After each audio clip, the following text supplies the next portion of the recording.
आप ज्योति मौर्य का नाम सुना होगा, जो कि उनका प्रेम प्रसंग का मामला एक सुर्खियों में चल रहा है। जो कि ज्योति मौर्य का पति अपने पत्नी को पढ़ा लिखा के एसडीएम तो बना देते हैं, जब ये एसडीएम बन जाती है तो अपने पति को धोखा दे देती हैं। उसी हम ये बताइए, आपकी लड़की जो कि लव मैरिज आज 2 साल पहले की थी, ये बात आपको जानकारी है? आपकी मौजूदगी में वो शादी हुआ था? कहाँ शादी हुआ था? मंदिर में भइल बा। फोटो मैरिज शादी भई रहे क्या? कोर्ट से शादी कागज पत्र सब बनल बा। कोर्ट में मतलब शादी भई रहे? कोर्ट में शादी ना बोला, कोर्ट में कागज पत्र बनल है, मतलब बहरी मंदिर में शादी भइल। मैरिज पहले हो गए के बाद मंदिर में जाके शादी भई। अब आपके जो कि दामाद जो हैं, लड़की के जो पति हैं, वो रखने के लिए आपकी लड़की को राजी नहीं हो रहे हैं। क्या कहना चाहेंगे आप इस पे? तब हम साथियों, मैं हूं सूर्य कुमार और आप देख रहे हैं बैरागी लाइव न्यूज। इस वक्त मौजूद हूँ यूपी के देवरिया जिला के भाटपरानी थाना क्षेत्र के अंतर्गत एक गाँव आता है, उसी गाँव में मैं मौजूद हूँ। और यहाँ पे एक प्रेम प्रसंग का मामला सामने आया हुआ है। दिनों देख रहे हैं कि सोशल मीडिया पे एक प्रेम प्रसंग का मामला बहुत तेजी से चल रहा है, जो कि ज्योति मौर्य को लेकर और सीमा सचिन को लेकर। उसी तरह एक मामला देवरिया जिला के भाटपरानी थाना क्षेत्र के अंतर्गत एक प्रेम प्रसंग का मामला फिर से आया हुआ है। प्रेम प्रसंग का मामला है जो कि इनका नाम बेबी मौर्य है, और अपने जो हस्बैंड इनका है, इनको हस्बैंड को आर्मी बनाने के लिए बहुत इनको ये सपोर्ट कर रही हैं, और सो कि सपोर्ट करके उनको आर्मी बनाना चाहती हैं। यही प्रेम कहानी है। इनसे पूरी कहानी जानने का प्रयास करेंगे, आखिरकार क्या है सही मामला। तो ये बॉबी मौर्य हैं, जो कि ज्योति बताइए क्या है सही मामला, थोड़ा उसके बारे में बताएंगे? जी, मैं बेबी कुशवाहा, मेरे हस्बैंड का नाम है ब्रजेश कुशवाहा, मेरा ससुर ओम प्रकाश कुशवाहा, मेरी सास मालती देवी। जी, ब्रजेश कुशवाहा मेरे हस्बैंड है। वो मुझसे प्यार किए, मुझे अपनी बातों में फंसाए, मुझसे शादी किए। शादी करने के बाद यहाँ मेरे घर पे रहे। मेरे घर पे रहने के बाद दिल्ली लेकर गए, वहाँ रहे 3 महीने तक। वो जैसे बात ही में एक दिन आया था कि जैसे मेरे साथ रहते थे, शारीरिक संबंध बनाए भी थे। जब उन्हें पता चला कि मैं गर्भवती हूँ, मेरा बच्चा होने वाला है, तो एक दिन मेरा तबीयत खराब हो गया था। तो मैं उसे मतलब बात करते हुए सुनी थी उनके पापा जी से कि वो कह रहे थे कि लड़के को गिरवा दिया जाए। तो मुझे पता नहीं था कि मेरे हस्बैंड मेरे साथ धोखा कर रहे हैं। मुझे क्या पता था? मुझे पता मेरा तबीयत खराब है, बुखार उखार का दवा ला कर दे रहे हैं मुझे। वो मुझे धोखे से मेरे बच्चे को गिरवा दिए, जान से उन्होंने मार दिया। मुझे नहीं पता था कि ये सब मेरे साथ हो रहा है।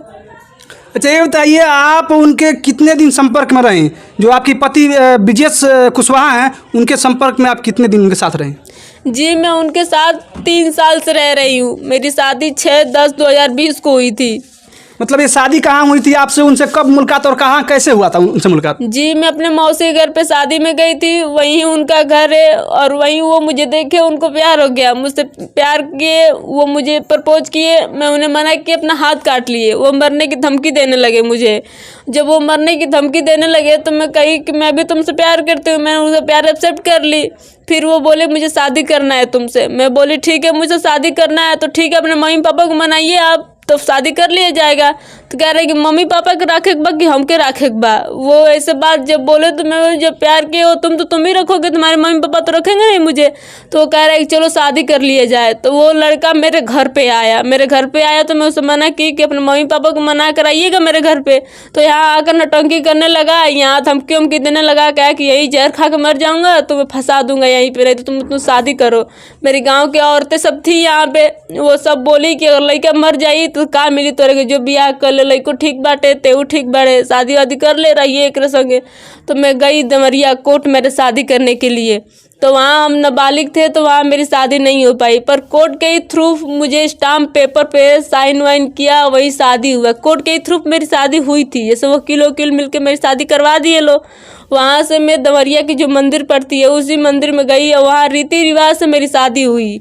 जैसे जितना विधि विधान होता है शादी में, उतना सब हुआ, और मेरी शादी उसी मंदिर में हो गई। वहाँ से मैं बोली जब शादी हो गया तो आप मुझे लेकर अपने घर चलिए। शादी मंदिर में हुआ था, उस समय आपके घर वाले या जो आपके पति ब्रजेश थे, उनके घर के लोग वहाँ पे मौजूद थे या आप ही दोनों लोग थे? जी, मेरे घर के मेरे मम्मी पापा भाई बहन सब कोई गया था। उनके घर पे उनके मौसा जी के लड़के वो आए थे, बस उनके मम्मी पापा ही नहीं आए थे वहाँ पे। उसके बाद फिर क्या हुआ? शादी होने के बाद से आप कहाँ चली गई? अपने ससुराल चली गई या कहीं और लेके चला गया? जी शादी होने के बाद मैं बोली कि अब अपने घर पे लेके चलिए, तो कह रहे हैं कि नहीं मैं अपने घर पे नहीं ले जाऊंगा, मेरे बड़े भैया हैं उनका शादी हो जाएगा तो मैं तुम्हें लेकर जाऊंगा। तो मैं बोली तब अब कहाँ रहोगे? तो कह रहे कि जहाँ रहोगे वहीं रहो, मरो चाहे जी हम। तो मैं अपने घर पे आई तो मेरे ही साथ आया, मेरे ही साथ मेरे घर पे रहा 4 महीने तक। फिर यहाँ से लेकर मुझे दिल्ली लेकर चला गया, वहाँ दिल्ली रहे लो हम सब दोनों आदमी साथ में 3 महीने तक दिल्ली रहे। उसके बाद फिर क्या, कहाँ दिल्ली से आप लोग घर आए हैं वहाँ कि वहीं पे रहे? जी हम लोग दिल्ली रहते थे तो उनके पापा जी फ़ोन किए, उनके पापा जी फ़ोन के कह रहे बेटा जौन गलती भइल तौन भइल, बहनों से तौलो सुधर जा लो, तू घरे आ जा, तोरो 10 गो हित नाथ बा, हमरो 10 गो हित नाथ बा, जाई आदमी या तारे अच्छा से विदा कह के लेके आई, केहू ही ना कही कि भाग के आइल बिया। तो हम बोले ठीक है, जब इतना आप कह रहे हैं तो हम ठीक है अपने घर चले जा रहे हैं। उनके पापा जी वहाँ स्वीकार किए थे कि लड़की जितना दिन अपने मायके में रहेगी उतना दिन हम उसका खर्चा पानी सब देंगे वहाँ पे। जब मेरा लड़का शादी किया है तो मैं उसका खर्चा पानी सब दूंगा। वो मुझे झूठ बोले, धोखे में यहाँ घर पे बुला लिए। घर पे बुलाने के बाद जब मैं उनका फ़ोन की बात कर रही हूँ तो वो कह रहे हैं कि तोरे हम लोग जानते नहीं खिजाते के हुए, और मुझे छोड़ने की धमकी दे रहे हैं सब। यहाँ तक कि मेरा हस्बैंड भी कह चुका है कि हम तुमको नहीं रखेंगे, तुम्हें डिवोर्स देंगे, तलाक देंगे, तुम्हें नहीं रखना चाहते हैं, तुम्हें छोड़ना चाहते हैं हम। अभी बता दें मित्रों कि इस समय जो कि भाजपा की सरकार है, अब भाजपा की सरकार में सांसद विधायक मंत्री लोग कह रहे हैं कि भाजपा की सरकार में महिलाएं सुरक्षित हैं। तो हम भाजपा सरकार से पूछना चाहते हैं, सांसद विधायक मंत्री से पूछना चाहते हैं कि आपकी सरकार में महिलाएं कहाँ सुरक्षित हैं? एक महिला को बाला फुसला के शादी करते हैं, शादी करने के बाद आप अपने पति के घर गई तो आपके जो ससुर है और जो सास है क्या कहें आप? जी मैं जब उनके घर पे गई तो वो मेरा ससुर मेरी सास मिल के मुझे मारे पीटे, यहाँ तक कि उनकी भाई बहन मेरी ननद सब कोई मिल के मुझे मारा। मैं वहाँ थाने पे भी गई थी, वहाँ थाने पे कंप्लेन दी पर वहाँ कोई सुनवाई नहीं हुआ। वहाँ मैं जिले पर भी गई थी एसपी कार्यालय, वहाँ पर भी कोई सुनवाई नहीं हुई। मैं अपने जिले पे आई यहाँ तक कि दवरिया गई थी, दवरिया एसपी कार्यालय, महिले थाने पर, कहीं हमारी सुनवाई नहीं हो रही है। नहीं हूँ अभी सरकार से या यहाँ के जो प्रशासन लोग हैं उनसे क्या कार्रवाई चाहती हैं आप?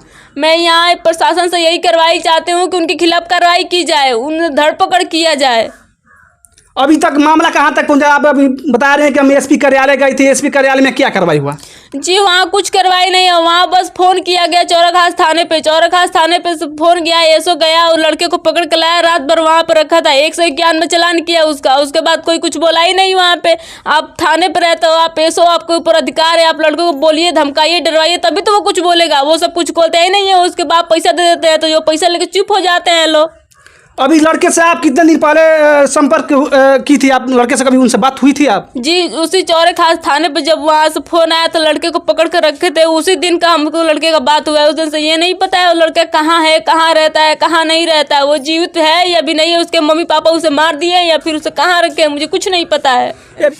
अभी आप बता दें कि आज़ाद देश के आज़ाद नागरिक भारत में आप हैं और भारत के योगी आदित्यनाथ के नगरी गोरखपुर के सटे देवरिया में हैं, और गोरखपुर के जो कि योगी आदित्यनाथ हैं उनसे क्या है आप कहना चाहेंगे, कुछ कहना चाहेंगे? जी मैं गोरखनाथ मंदिर गई थी उनसे मिलने के लिए, पर वहाँ वो मिले नहीं, उनके स्टेशन पे बैठते हैं द्वारका तिवारी। मैं उनसे बात की, उनके बात जाकर बताई ये सब, पर वो कहे कि फ़ोन करके मैं बात करता हूँ, देखते हूँ क्या कहते हैं। वो फ़ोन किए, उनकी बड़ी वो फ़ोन उठाई, बात की, उसके बाद दूसरा दिन फ़ोन कर रहे, उठा ही नहीं रही है।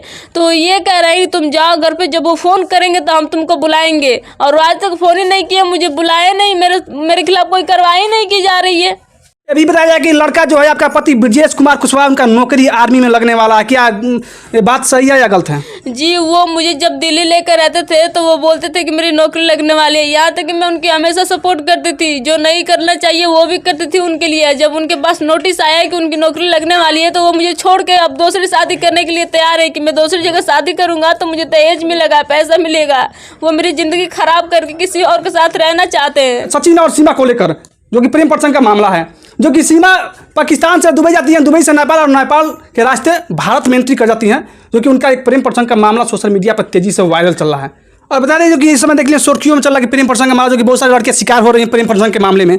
आपकी जैसी लड़कियों को बहुत सारे शिकार बनाया गया है। आपने समाज की या अपने देश की लड़कियों के लिए क्या संदेश देना चाहेंगे प्यार प्रसंग के मामले में? जी मैं लड़कियों को यही संदेश देना चाहती हूँ कि बाप माँ अगर आनर लंगड़ लूजर किसी से भी शादी करवा दे तो उसके साथ खुश रहिए। ये लव मैरिज में कुछ रखा नहीं है, जो भी करिए बाप माँ की मर्जी से करिए। लड़के आजकल झूठ बोलते हैं, फंसाते हैं, धोखा देते हैं, छोड़ देते हैं, बस यूज करते हैं, उसके बाद छोड़ देते हैं। आपकी मम्मी पापा का बहुत आशा लगा होगा आपकी हमारी लड़की पढ़ लिख कुछ नौकरी करेगी, कुछ काम करेगी। आपने अपनी मम्मी पापा का इज्जत को तार तार करते हुए एक लड़के से जाके अपने प्रेम प्रसंग में शादी रचा लिया। क्यों रचाई? जी वो लड़का धमकी दे रहा था कि हम मर जाएंगे अगर तुम हमसे शादी नहीं करोगी, तो मैं इसी चलते उसे शादी करने के लिए तैयार हो गई। मुझे क्या पता था कि वो मुझे धोखा दे रहा है, धोखे में रख रहा है वो। क्या अपनी मम्मी पापा, अपने गांव समाज या गांव का इज्जत का कोई ख्याल नहीं है आपको? या जी मैं अपने मम्मी पापा की मर्जी से शादी की थी, उनसे पूछी थी, मेरे मम्मी पापा खड़े थे वहाँ पे, उसके बाद मैं शादी की। मैं भगी